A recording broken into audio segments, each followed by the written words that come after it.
महिमा सतगुर स्वरूप भाग पहला वचन 8वां शब्द 13वां। सतगुरु शरण गहो मेरे प्यारे,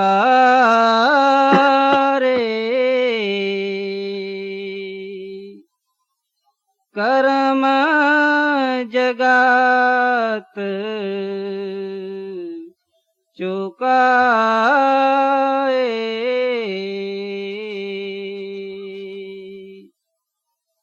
यह बानी हजूर स्वामी जी महाराज की बानी है।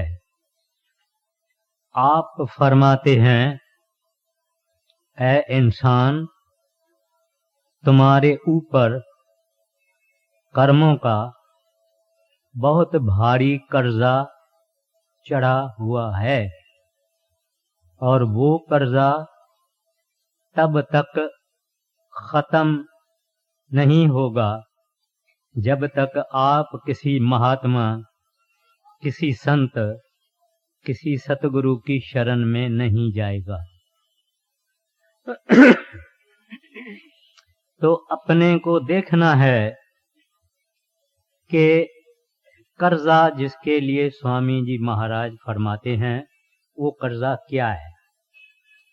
और आप कहते हैं कि संतों की शरण में जाओ, वो शरण क्या है उसको हम देखेंगे। पहले पहले शरण का ये मतलब है, जब कोई इंसान किसी महात्मा, महापुरुष, संत, सतगुरु को अपना तन, मन, धन बगैर किसी शर्त या कंडीशन से अर्पण कर देवे, दे देवे, उसको कहते हैं शरण लेना। कर्जा कैसे हमारे ऊपर चढ़ा है और कितना बड़ा भारी कर्जा है। जब से हम परमात्मा से हमारी आत्मा निकली तब से आज तक जन्मों जन्मों में जितने हम कर्म किए हैं उसके थोड़े कर्म छोड़ के बाकी कर्म हमको भुगताया जाता है। दूसरे लफ्जों में, हर एक जन्म में हमारा कुछ कर्म काल भगवान अलग रखता है और वो युगों से भंडार यानी जमा होता गया है, जिसको कहते हैं संचित कर्मा और फेट कर्मा। वो संचित कर्मा हमारा इतना बहुत भारी है कि किसी संत के शरण में जाने के बगैर वो कर्जा उतर नहीं सकता। पहले तो एक एक कर्म जो हैं वो बहुत बजाते खुद बड़ा पावर रखता है। जैसे जैसे हम कर्म करते हैं ऐसे ऐसे हम सुख या दुख भोगते हैं और इस कर्म से कोई बच नहीं सकता। चाहे ऋषि मुनि, चाहे अवतार, ये भी अपने कर्मों से बच नहीं पाए। राजा रामचंद्र ने बाली को पीठ में तीर मारा त्रेता युग में, और द्वापर युग में उसका फल ये हुआ कि राजा रामचंद्र कृष्ण महाराज बन के आए और बाली भील बन के आया और कृष्ण के पांव में उस भील ने हिरण की आंख समझ के तीर लगाया। यानी कि कर्म महाबली है। गोसाई तुलसीदास फरमाते हैं कि सीता राजा जनक की लड़की, दशरथ की नूह, राजा रामचंद्र की घरवाली इनको 14 बरस वन में एक दफा सख्त जमीन पर घास का तकिया नीचे रखा हुआ है, पत्थरों में सोई हुई थी। गोसाई तुलसीदास कहते हैं कि ये कर्मों का फल है, कर्म प्रधान है, कर्म से कोई नहीं बच सकता। तो ऐसे कर्म हमारे थोड़े थोड़े थोड़े थोड़े थोड़े थोड़े रखे जाते हैं, अलग रखे जाते हैं, और वो बड़ा महाभारी जखीरा हो गया है, और उसको संचित कर्म कहते हैं वो खत्म नहीं होगा। अब अपने को ये देखना है कि ये कैसे खत्म होगा।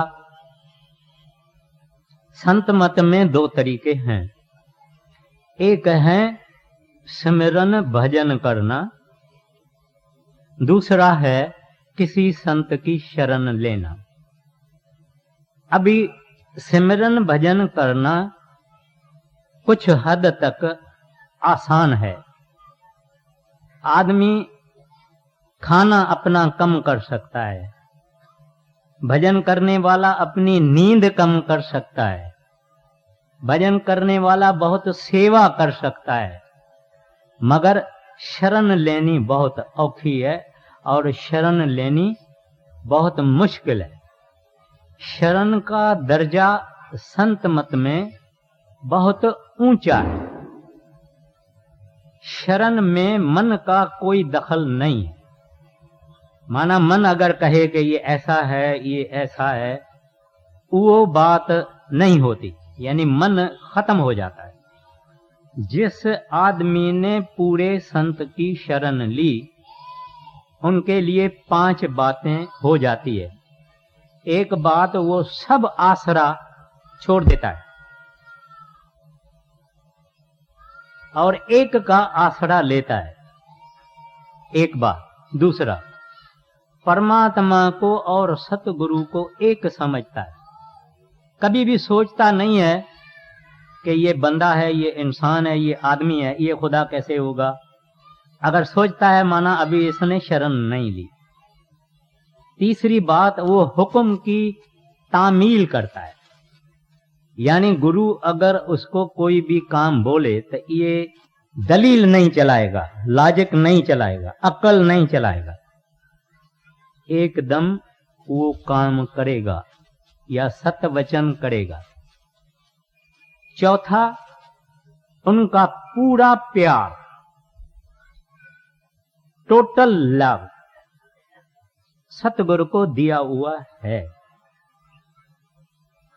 एक्सक्लूसिवली सतगुरु को दिया हुआ है। ये शरण वाले की हालत होती है।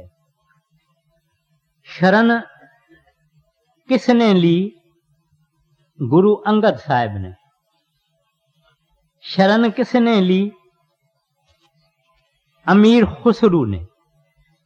इस तरह से सब संत जितने हैं, जितने फकीर कामिल हैं, उन सब ने अपने मुर्शिद की, अपने सतगुरु की, अपने महात्माओं की शरण ली हुई है।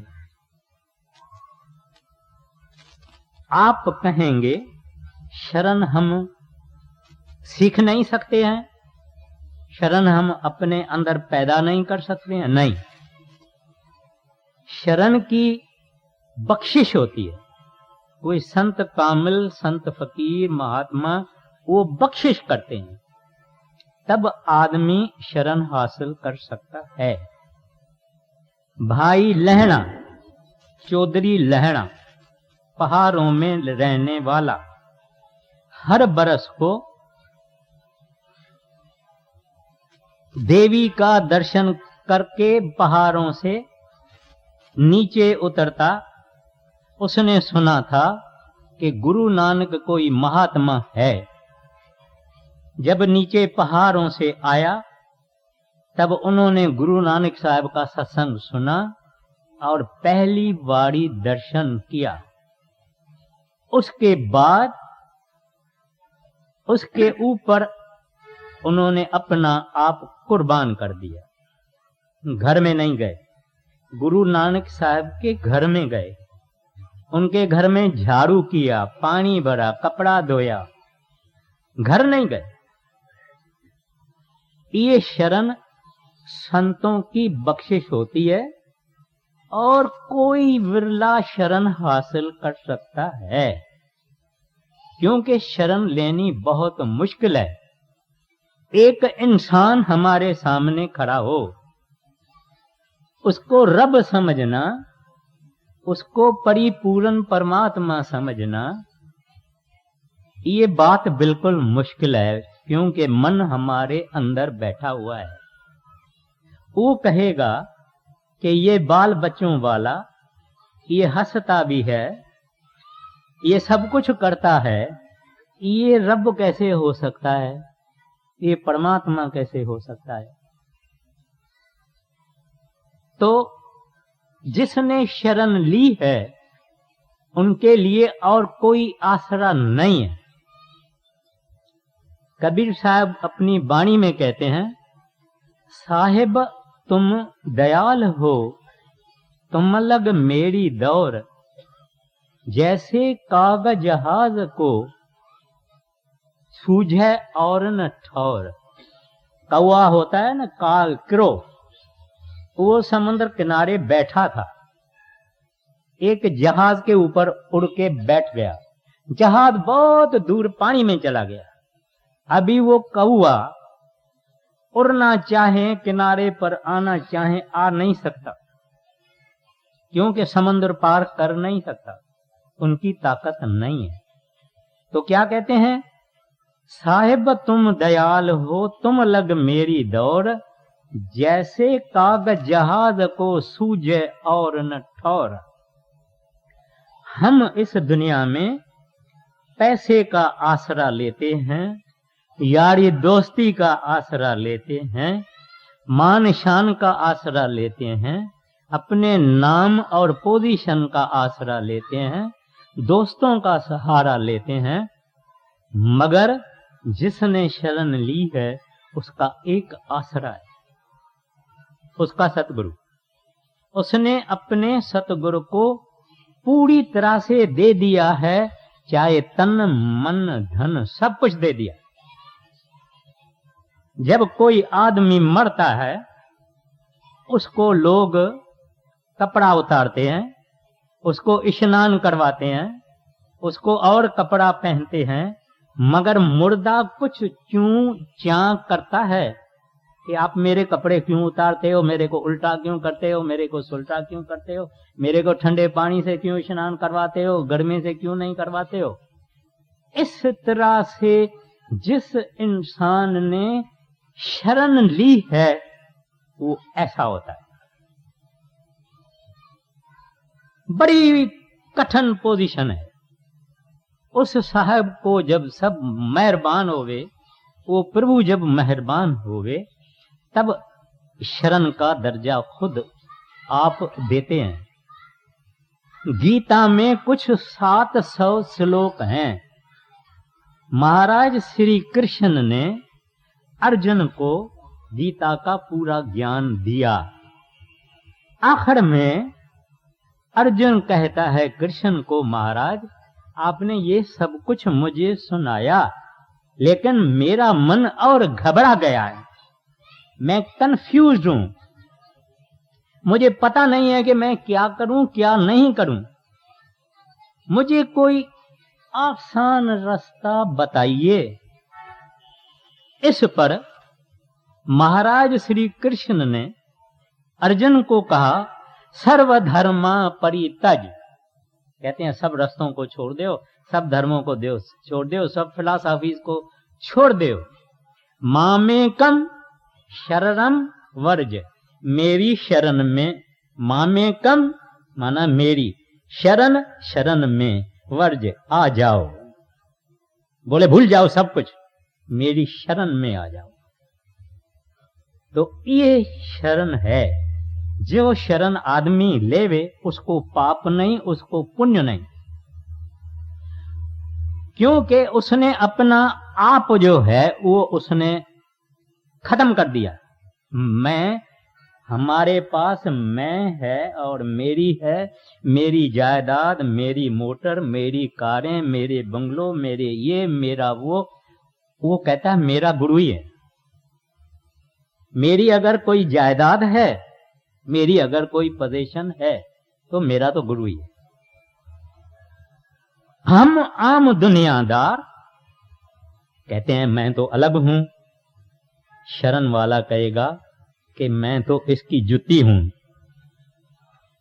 जिसने शरण ली है वो कहेगा मैं तो इसकी जुती हूं, जुती का मट्टी का कणा हूं। मगर हमारे जैसे लोग कहेंगे नहीं मैं कुछ हूं, आप मुझे क्या समझते हैं, मैं भी कोई चीज हूं। शरण वाला कहता है हे सतगुरु, जो तुम्हारी मंजिल है वही मेरी मंजिल है। और हमारे जैसा दुनियादार कहता है मेरी मंजिल अलग है। फिर जिसने शरण ली है वो हमेशा शांत है, न उसको नुकसान का ख्याल है, न उसको फायदे का ख्याल है। कहता है ख्याल फायदे नुकसान का मैं क्यों करूं। जब छोटा बच्चा होता है मां को, तो सारी जिम्मेवारी मां की होती है। उसको नहलावे, धुलावे, साफ करे, गोद में रखे, संभाल करे कि कहीं आग में तो हाथ नहीं डालता है, मां की जिम्मेवारी है। ऐसे शरण जिस आदमी ने ली है वो जिम्मेवारी सतगुरु की है, संत की है, फकीर की है। खाना पीना उसको देगा, सब कुछ उसको देगा, मगर वो भाने में रहेगा। अगर गुरु सूखा रोटी देवे, बोलेगा शुक्र है, वाह वाह वाह वाह वाह वाह। बोले पानी पी के सो जाओ, बोले वाह वाह वाह वाह वाह वाह। वो गुरु के भाने में रहता है। हजरत इब्राहिम अधम जो बाद में एक फकीर हुआ और हिंदुस्तान में आया और कबीर साहब का सेवक बना, उसका एक छोटा मिसाल है। वो जब राजा था उसके पास एक गोला आया। गोला माना गुलाम, गुलाम माना स्लेव, लाला गोला बोलते हैं।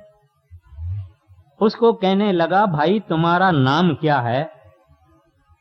कहता है जो नाम आप रखो। विचार की बात है।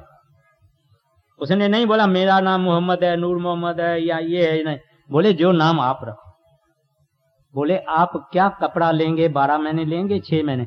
कहते हैं जब आप दो। क्या खाएंगे पिएंगे, बोले जो कुछ आप खिलाओ पिलाओ। कहते हैं तुम्हारी कोई ख्वाहिश है। कहता है हे राजन, गुलाम की भी कोई ख्वाहिश होती है।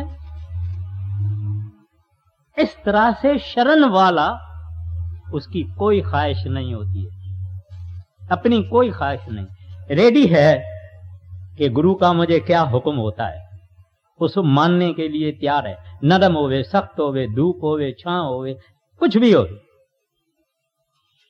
शरण वाला शांत में रहेगा। जिसने शरण नहीं ली है, हमारे जैसे आदमी, वो हमेशा अशांत रहेगा, क्योंकि उनको बहुत आरजुएं हैं और कई किस्म के शौक हैं, कई किस्म की उसकी ख्वाहिशें हैं। मगर जिसने शरण ली है कहता मेरी कोई ख्वाहिश नहीं। बायजीद बुस्तामी एक मुसलमान फकीर हो गया है। परमात्मा ने उसको कहा ए बायजीद, मैं तुम्हारी भक्ति से बहुत खुश हूं, मांग क्या मांगते हो। उन्होंने कहा तू। मालिक उसको कहता है मांग क्या मांगते हो। वो कहता है तू। ये शरण वाले का काम है। उसके पास सोच विचार, मगज चलाना, दिमाग चलाना, रीजनिंग करना, ये कुछ उसके पास है नहीं। भाई तुम्हारा फैसला क्या है। हजूर जो आपका फैसला है। मगर हम आम आदमी बोलेंगे मेरा फैसला ये है, मेरा मेरी इसके पास से जाता नहीं है। वो बाने में खुश, वो बोलता है मैं कोशिश करूंगा। और लास्ट में हम आम आदमी को हम है, अहंकार है, गुरूर है, प्राइड है अपनी कई बातों का। मगर उसमें नम्रता है, उसमें आजिज़ी है, उसमें अनकसारी है। वो तो कहता है मैं तो बेचारा हूं, हे सतगुरु जी अगर लात मार के निकाल दोगे तो भी मेरे लिए और कौन सी जगह है जाने के लिए, मैं तो फिर वापस आपकी शरण में ही आऊंगा। अब जब आदमी ऐसा होवे तब भगवान भी उसके ऊपर आशिक हो जाता। एक सेवक है, वो कहता है मैं अपना तन मन धन सब पीसा है, उसकी मेहंदी बनाई है और मैंने बर्तन में डाल के सतगुरु जी आपके आगे रखा है, आप अपने हाथों को लगाओ या ना लगाओ, ये काम आपका है। मगर मैंने अपने को मेहंदी जैसा बारीक करके रखा है, ये शरण वाले का काम है। अब जब इस तरह से आदमी शरण लेवे, इसका कोई पाप, कोई पुण्य, कोई संचित, कोई प्रारब्ध कुछ नहीं रहता, वो मालिक के पास समझ लीजिए कि पहुंचा हुआ है। अब महाराज जी कहते हैं सतगुरु शरण गहो मेरे प्यारे, कर्म जगाद, जगाद यानी कर्जा यानी टैक्स, पिछले जमाने में उसको जकात बोलते थे मुसलमान, माना वो हमारा बड़ा कर्जा है, शरण लेने वाले का वो खत्म हो जाते हैं। आगे सतगुरु शरण गो मेरे प्यारे,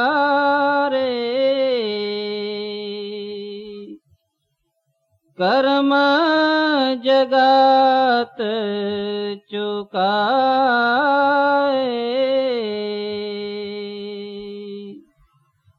भूल भरम में सब जग पचता,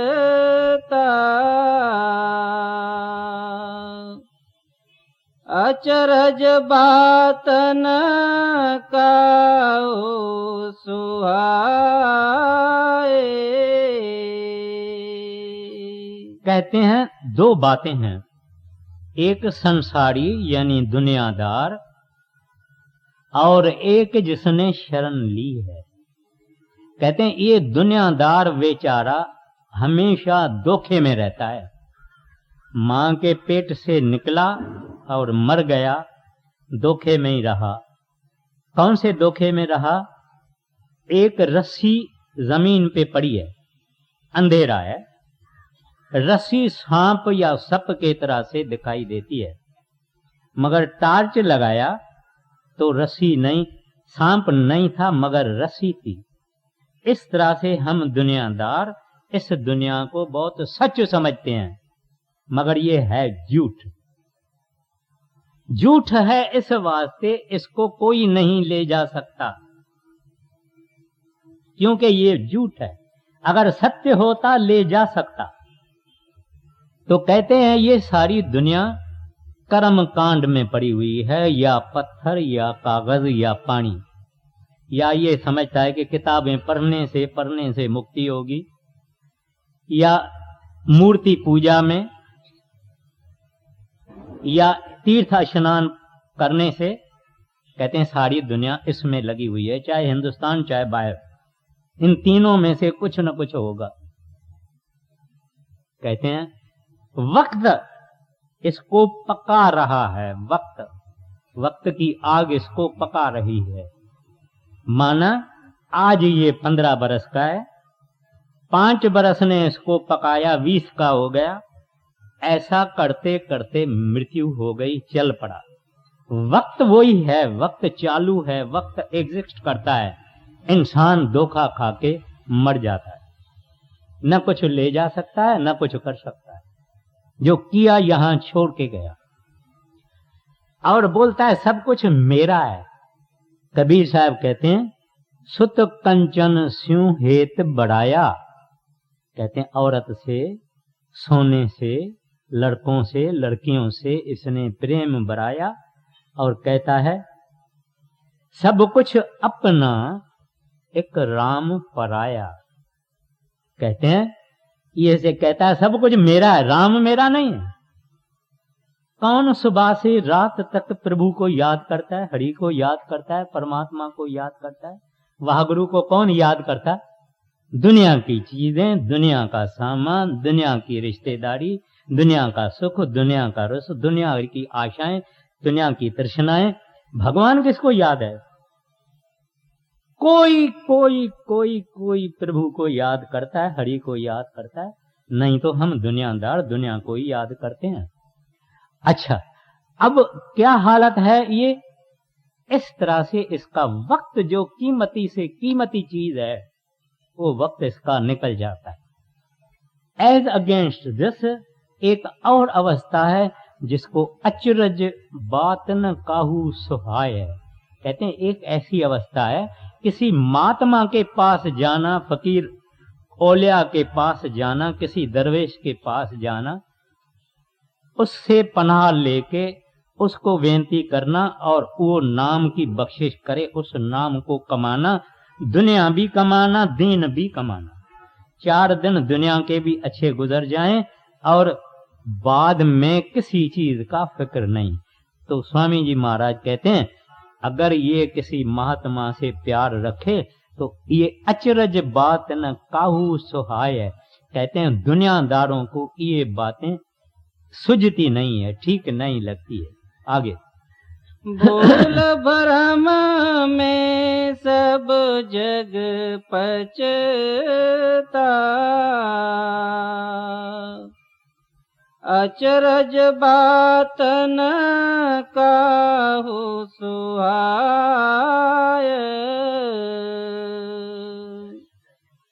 भागहीन सब जग माया बस, यह निर्मल गति कोई न पाय। स्वामी जी महाराज फरमाते हैं बेचारी ये दुनिया बदनसीब है, माया ने इसको ऐसा घेरा हुआ है। खाता माया, पीता माया, सोता माया, सुपना माया। माया क्या? माया वो है जिसको इल्यूजन बोलते हैं, परछावा बोलते हैं, शैडो बोलते हैं। माया वो जो दिखाई देवे खूबसूरत, अंदर होवे बदसूरत। माया वो जो बाहर लगे मीठी, अंदर होवे जहर। माया वो जो अपनी खूबसूरती से खींचे, जब नजदीक जाओ तो ऐसे धकेल देवे, उसका नाम माया। इस माया के पीछे हम सारी जिंदगी खत्म कर देते हैं, ले जाते एक पैसा नहीं। काकरोच आपने देखा है, ये अगर उलट जावे तो टांगे यूं यूं करता रहेगा, सुलटा नहीं होएगा, मर जाएगा। ये दुनियादार उस काकरोच की तरह से माया के वश में उलट गया है, सच का पता नहीं, झूठ के पीछे पड़ा है और काकरोच के तरह से फटक के माना उल्टा पुल्टा होके जिंदगी इसकी खत्म हो जाती है। ये समझता है दुनिया में मजा बहुत है, स्वाद बहुत है, लज्जत बहुत है। आपने कई बारी देखा होगा, एक कुत्ता एक सूखी हड्डी जमीन से किसी की भी लेके कुत्ता उसको दोनों पांवों से पकड़ के और चूसता है। अभी हड्डी तो है सूखी, उसमें कुछ मांस वास है नहीं। ये जब हड्डी को अंदर चूसता है तो अपना खून पीता है। हड्डी में कुछ नहीं है मगर अपना खून पीता है जो उसके मुंह से निकलता है। ऐसे ये दुनिया इस संसारी मजे, लज्जत और स्वाद में अब भूल जाता है कि ये अपने आप मजा नहीं लेता है, मजा इसको मानता है, यानी भोग इसको भोगता है। भोग यहाँ के यहाँ ही पड़े हुए हैं, ये भुगत जाता है, खत्म हो जाता है। अगर धन है, यहाँ स्त्री है, यहाँ शौक है, यहाँ देखना है, यहाँ सब कुछ, यहाँ शराब, यहाँ कबाब, यहाँ सब कुछ यहाँ ही पड़ा है। ये बेचारा चला। संतों ने जो कुछ कहा है, कुछ लोगों को पसंद शायद नहीं आएगा, मगर वो कहते सब कुछ है, सच कहते हैं। मन का माया का नशा चढ़ा हुआ है। जब आदमी को नशा होता है तब उसको होश नहीं। इस तरह से हम सारी जिंदगी एक महाभारी नींद में पड़े हुए होते हैं, जागते नहीं। कब जागते हैं? कबीर साहब जी कहते हैं, कह कबीर प्राणी तब जागे जब जम का दंड मूंड पर लागे। कहते हैं आखिर में जब जम आ जाएगा उस वक्त आंख खोलता है और सोचता है मैंने क्या किया, मैं तो कुछ बनाया नहीं, मैं तो कुछ ले नहीं जा सकता हूं, और रोता है। कबीर साहब कहते हैं अब रोवत अब पछतावे होवत क्या, जब चिड़िया चुग गई खेत। कहते हैं अब क्यों पछताता है, जब तुम्हारे पास अभी टाइम नहीं है, टाइम तो तुमने गंवा दिया। ये हम लोगों के लिए एक किस्म की जागृत करने की कोशिश है संतों की। जो जागेगा उसका फायदा है, जो सोया रहेगा उसका फायदा कैसे हो सकता है। आगे भागहीन सब जग माया बस,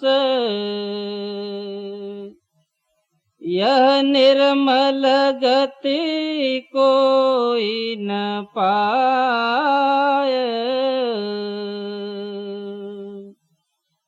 जिन पर दया याद करता की, सो यह अमृत पीवन चाह। पहले उन्होंने कहा भागहीन यानी बदनसीब। अब कहते हैं परमात्मा के तरफ मुंह कौन करेगा, परमात्मा को कौन देखेगा, परमात्मा के तरफ कौन ध्यान करेगा।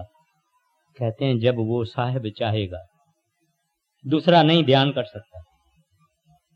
जब वो मालिक चाहेगा तब ध्यान कर सकता है, वरना ये ध्यान नहीं कर सकता है परमात्मा की तरफ।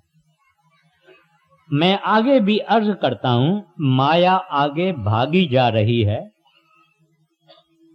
चाहे दुनियादार चाहे हमारा सत्संगी माना हमारे जैसे, वो माया को पीछे जा रहे हैं उसको पकड़ने के लिए, धन इकट्ठा करने के लिए।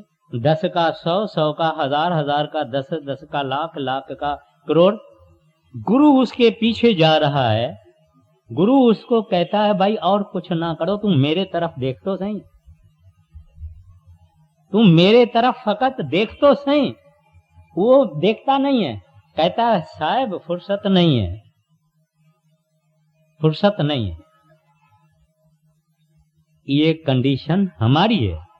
मगर कहते हैं इस दुनिया में जब परमात्मा किस कौम या मजहब या मुल्क या देश उसके ऊपर मेहरबान होता है तो बरसात देता है, हरियाली होती है, गाय भैंस दूध घी मक्खन देती है, अनाज होता है, दुनिया में सुख होता है। मगर वो परमात्मा जब किसी बंदे, जब किसी इंसान, जब किसी मनुष्य के ऊपर मेहरबान होवे तो उसको क्या देता है? कहता है मेरे तरफ देख, मेरे तरफ देख, और वो उसके तरफ देखता है। एक दफा इसने दुनिया को छोड़ा और परमात्मा की तरफ देखा, ये परमात्मा का हो गया। मगर दया उसकी। श्री गुरु ग्रंथ साहिब की वाणी है, जिस आप भुलाए सो भूले, सो बूझे जिसे बुझाएंदा। कहते हैं वो परमात्मा भुला के रखे तो दुनिया बहुत भूली हुई है, मगर किसको अगर जगाना चाहें, बुझाना चाहें तो वो बुझा सकते हैं। हम छोकरे या हम आपस में छोटापन में खेल खेलते थे, किसी एक को रूमाल बांध देते थे आंखों पर, फिर हम घूमते थे, वो पकड़ने की कोशिश करता था, मगर वो हो गया अंधा रूमाल बांधने से, हम हो गए आजाद। अब पीछे दौड़े दौड़े दौड़े किसी को पकड़ सकता नहीं, मगर किसी को रहम आ जावे, वो कहता लो मेरे पकड़ो, पकड़ दो मेरे को, उसकी बाह पकड़ता है। इस तरह से वो रब, वो हरि, वो परमात्मा, वो गोविंद, वो वाहगुरु जब अपने आप को पकड़वाता है तो उस आदमी के बंधन आजाद हो जाते हैं, बंधनों से मुक्त हो जाता है, उसका दरवाजा खुल जाता है, क्योंकि उसने खुद पकड़वाया। तो इस वास्ते कहते हैं धुर करम पाया तुद जिनको से नाम हरि के लागे। कहते हैं वहां से जो लिखवा के आया है वो हरि नाम को लगेगा, बाकी कोई नहीं लगेगा। हम जानते हैं किसी को किस तरह से नाम मिला, कोई सोहबत में आ गया, किसी ने किताब पढ़ा, किसी ने कुछ किया, किसी ने कुछ पिया। हम समझते हैं हमने नाम लिया, मगर हमने नाम नहीं लिया, उसने दिया। ना देवे आप 12 महीना रोज जाओ गुरु के पास, ना देवे तो ना देवे, खुदा भी रहमत करेगा, उसके थ्रू करेगा। संत जन इस दुनिया में ऐसी पावर है, ऐसी शक्ति है कि मालिक भी किसके ऊपर मेहरबान होवे तो मेहरबानी संतों के जरिए मेहरबानी करता है। इस वास्ते कहते हैं जिन पर दया आद करता की सो यह अमृत पीवन चाहे। आगे कहाँ लग महिमा कहूँ इस गत की, बिरले गुरमुख चिन्हत ताहे। यानी ये अवस्था कि किसी कामिल को अपना आप जाके देना, उनकी शरण में रहना, उसकी सोहबत में रहना, उसके सत्संग में रहना, उसकी सेवा करना, कहते हैं ये हर एक को हासिल नहीं, कोई विरला ऐसा है जिसको ये अवस्था हासिल हो जाती है। और कहते हैं हम इस गति का शरणागति, जिसको श्री गुरु ग्रंथ साहिब में आया है शरणागति, माना taking the position of refuge under the master, किसी महात्मा कामिल की शरण में जाना, उसको श्री गुरु ग्रंथ साहिब में कहा गया शरणागत। माना वो पोजीशन जो है किसी के शरण में होना, वो है शरणागत। कहते हैं विरले गुरुमुख चिन्हत ताए। अब कहते विरला गुरुमुख, गुरुमुख वो जिसका सब कुछ गुरु है, दीन और ईमान गुरु है, सब कुछ गुरु है। जैसे गुरु अर्जन साहब था, जब इसकी गुरुमुख की अवस्था हुई, उन्होंने क्या कहा, गुरु गुरु गुरु गुरु कर मन मोर, गुरु बिना मैं नाही और। स्वामी जी महाराज ने भी ये कहा, गुरु गुरु मैं हृदय धरती, गुरु आरत की सामा करती। और हम गुरु गुरु करते हैं क्या? धन माया यार दोस्त औलाद बच्चे स्त्री पति पुत्र मान शान पोजीशन, हम सारा दिन ये करते हैं, मुंह से नहीं बोलते हैं, मन में तो हमारे ये लगा हुआ है। तो कहते हैं ये कोई कोई विरला, भाई लेने जैसा, गुरु अंगद साहब जैसा, अमीर खुसरू जैसा, कोई कोई ये हालत को हासिल कर सकता है। आप बताइए एक जुत्ती का जोड़ा, उसकी कीमत कितनी हो सकती है? एक जुत्ती का जोड़ा, उसकी कीमत कितनी हो सकती है? अमीर खुसरू एक दफा 11 ऊंट माल वो सामान से लदा के अपने गुरु के पास जा रहा है। ख्वाजा दिल्ली के पास में जिसकी स्टेशन भी है, वहां जा रहा है। सामने एक आदमी आ रहा है, इसको ख्याल आया कि मेरे गुरु की खुशबू आती है। फिर वो आदमी एक दूसरे को इन्होंने क्रॉस कर दिया। बोला इसी आदमी में ये मेरे गुरु की खुशबू आती है। उसको कहा ये भला आदमी ठहरो, कहां से आए हो? कहता है मैं ख्वाजा निजाम अल-दीन औलिया के पास गया था, मेरी लड़की की शादी के लिए उनसे कुछ पैसा मांगा मगर वो न दे पाए, और फकीर खुद ही भूखे मरते हैं, हमको क्या देगा वो? अब अमीर खुसरू बड़ा कमाल का भक्त था, उसने गुरु के शान में ऐसे गुफ्ते सुने, उसको बड़ा दुख हुआ। उसको कहा फिर क्या हुआ?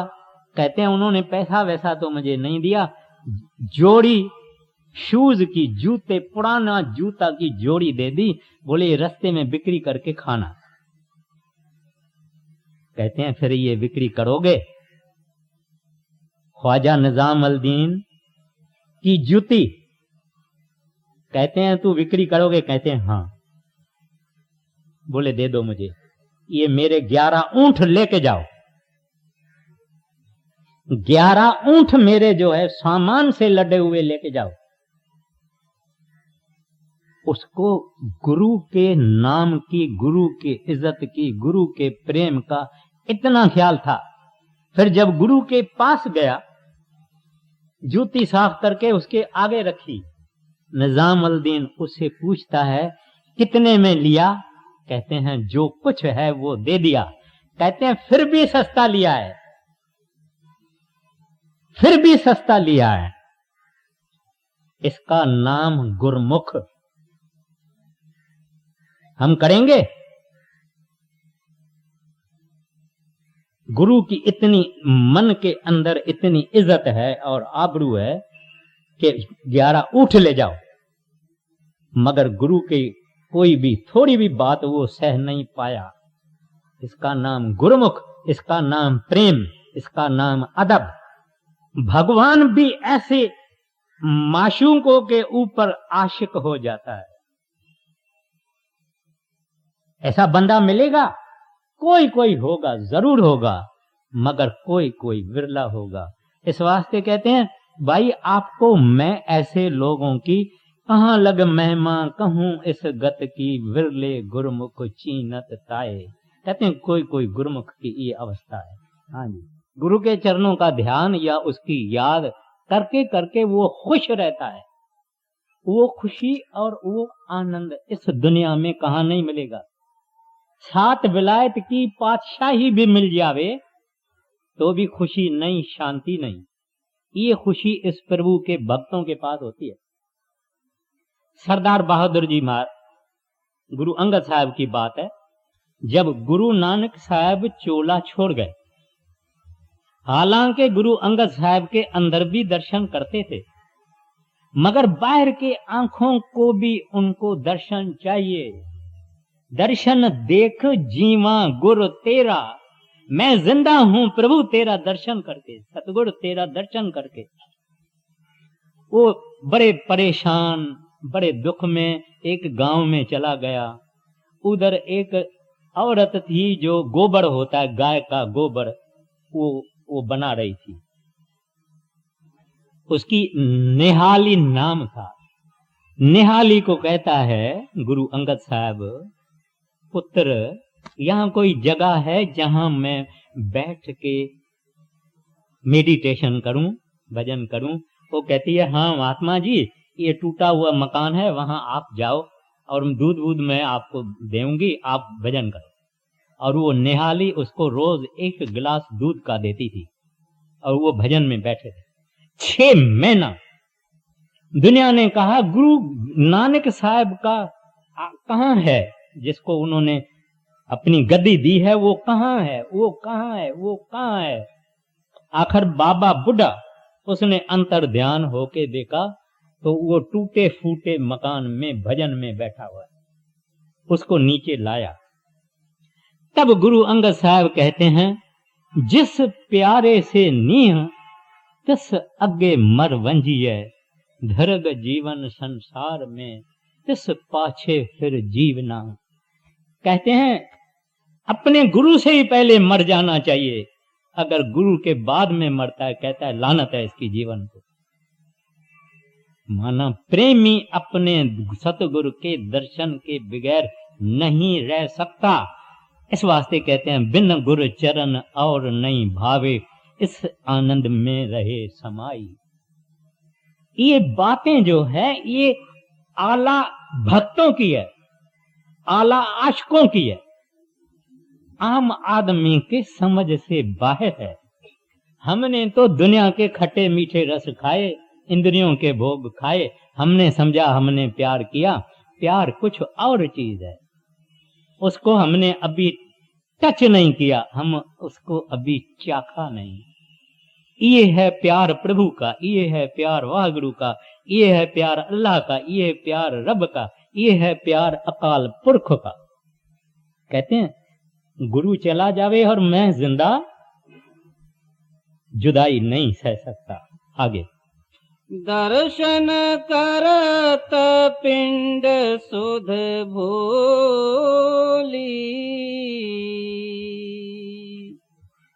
फिर घर बाहर सुध क्या आए। कहते हैं जब मौका मिले, सतगुरु आगे बैठे हुए हैं, समझो तख्त पर विराजमान हैं, आएंगे अभी, उनका दर्शन जब मिलेगा तो कहते हैं कैसे दर्शन करना चाहिए।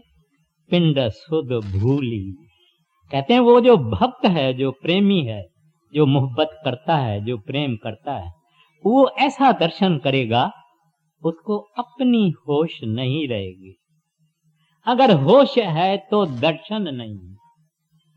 इसको ये पता नहीं कि गर्मी है, सर्दी है, आज संडे है, आज मंडे है, पेट में भूख है, खाना खाया है नहीं खाया, वो तो दर्शन से पीता है।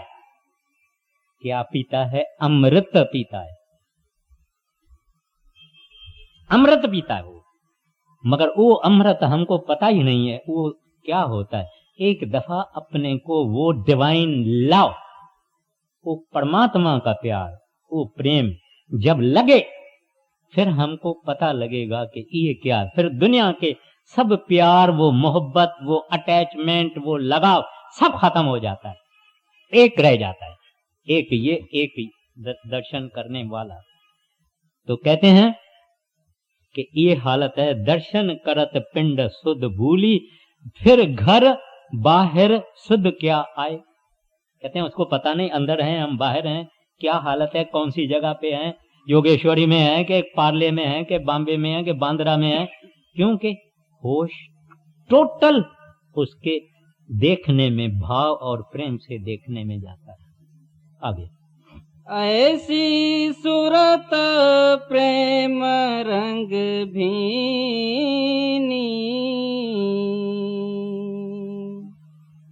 तिनकी गत क्या कहूँ सुनाए।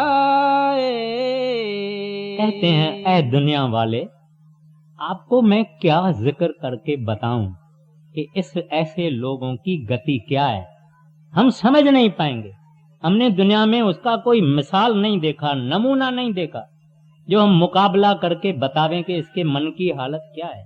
जिसके अंदर सदा रब याद है, जिसके अंदर नाम की धुन हर वक्त चल रही है, जो अंदर हर वक्त अमृत पी रहा है, इस हालत को आप और हम क्या समझेंगे।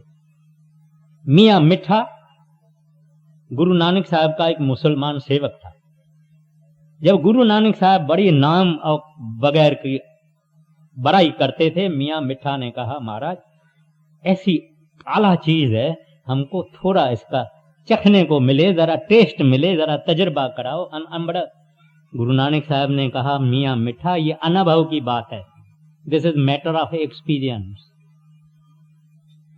बोले हजूर दीनानाथ आप समर्थ हैं, आप अगर चाहें तो मेरे को थोड़ा अनुभव दे सकते हैं। और गुरु नानक साहब बड़े दयाल मेहरबान, मियां मिठा को कहा मियां मिठा बैठो, बिठाया, सिर पे हाथ रखा, रूह चली गई ऊपर, शरीर यहां रूह ऊपर, बड़े आनंद लिए, फिर रूह को वापस ले आए। बोले अब तुम बताओ कि ये इश्क इलाही क्या है, नाम क्या है, शब्द क्या है, तुम दुनिया को बताओ। कहता है नहीं बता सकता हूं प्रभु, कुछ तो बताओ। कहते हैं करोड़ों लाखों खुशियों की लहरें मेरे रोम रोम में फैल गई। इससे भी क्या बनता है? ये भी अक्षर ही है।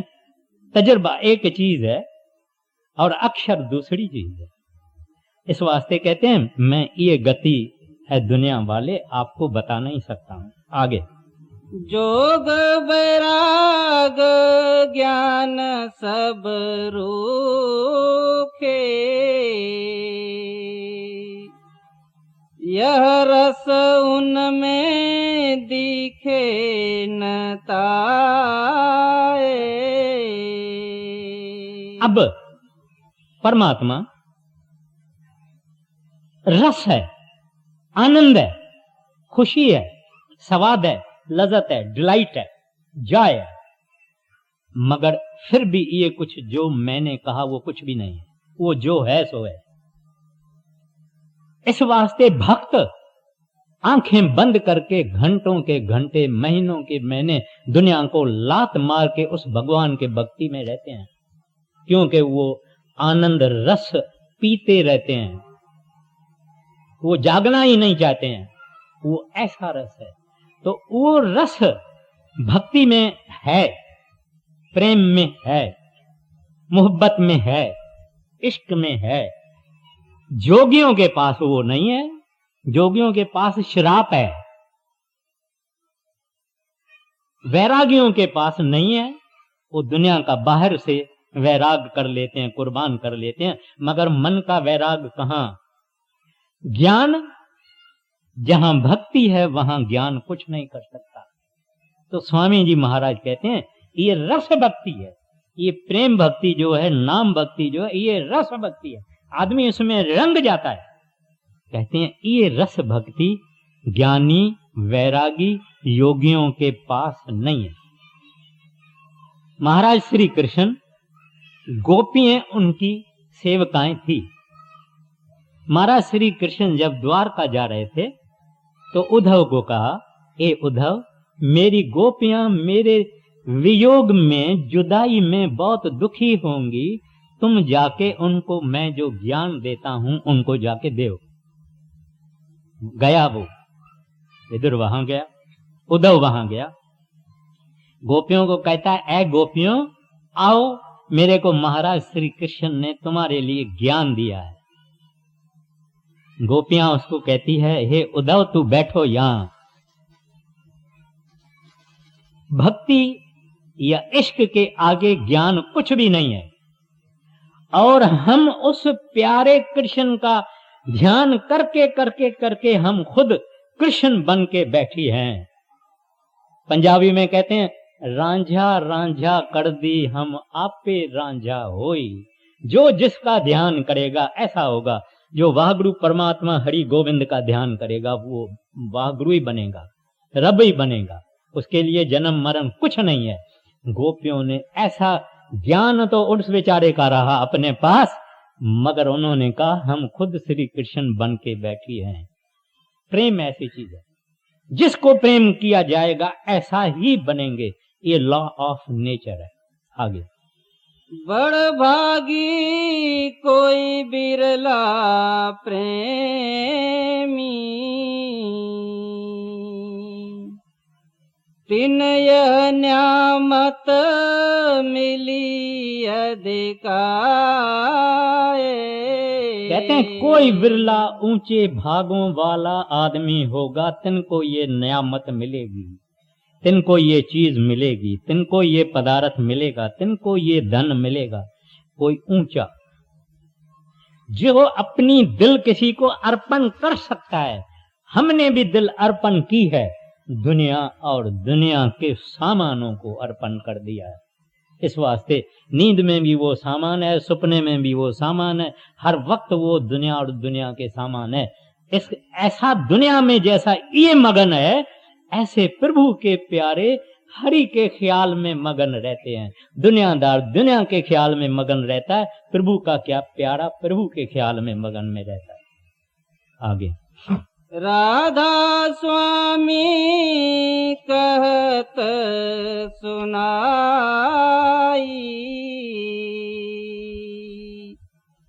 यह आरत कोई गुरुमुख गाए।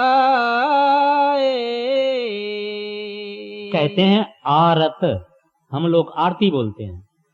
आरती का क्या मतलब है? जिसकी आरती करना, उसको ऐसा प्रेम करना, ऐसा देखना, ऐसा ध्यान जमाना कि उसका रूप हो जाना, इसका नाम आरत है, इसका नाम आरती है। कहते हैं ये कोई गुरुमुख ये आरती परमात्मा की करता है, हरि की करता है, गोविंद की करता है, और उस आरती में उस जैसा रूप अख्तियार करता है, ऐसा बन जाता है। कहते हैं राधा स्वामी कहत सुनाही यह आरत कोई गुरमुख गाए। कहते हैं ये आशिकों का जिक्र है, गुरमुखों का जिक्र है, आम आदमी का जिक्र नहीं है। वो तो माया की आरती उतारता है। आगे राधा स्वामी कहत सुनाई,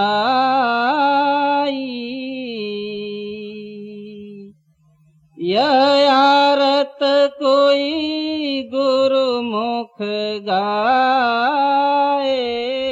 अब एक आधा मिनट कृपा करके मुझे सुनिएगा। सब पुरुष सेवादारों को बेनती है कि 12 तारीख, 13 तारीख, 14 तारीख नवंबर का सुबह को 8 बजे समर्थ सोसाइटी में आवें। दूसरा, सब पुरुष सेवादार जो हैं वो 12, 13, 14 नवंबर को सुबह को 8 बजे समर्थ सोसाइटी ग्राउंड में आएं।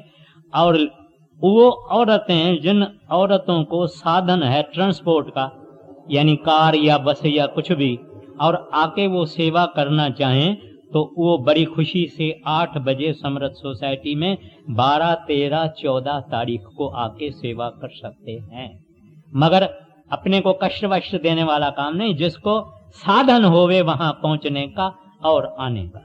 सेवा तो सेवा ही है। राधा स्वामी।